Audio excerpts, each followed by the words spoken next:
Aliw na aliw naman ang mga chikiting na nanood ng parada sa isang mall sa Pasay kung saan ibinida ang iba't ibang karakter mula sa mga libro at comics. Silipin ang magkulay ng mascot parade sa balitang hatid ni Mark Zambrano.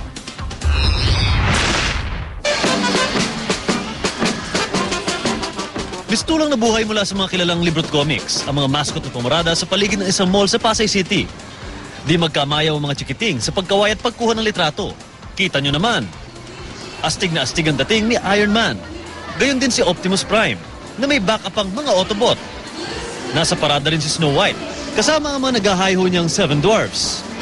Ngiting-ngiti naman kahit hindi under the sea si SpongeBob SquarePants.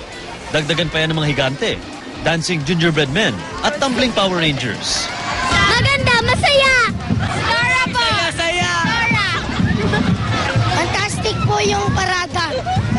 Ang mga dumayong pamilya, pumunta na rin sa mga rides sa Bay Area ng mall. Family bonding, and then wala lang, para lang, ito lang yung taon na nagkakasama-sama kami.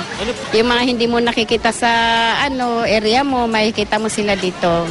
Ngayon, maganda yung pasyalan dito ngayon. Dahil? At saka matagal na rin kami hindi nakapunta, actually. Kinagabihan, muling nagliwanag ang kalangitan sa engrandeng fireworks display. Mark Zambrano, GMA News.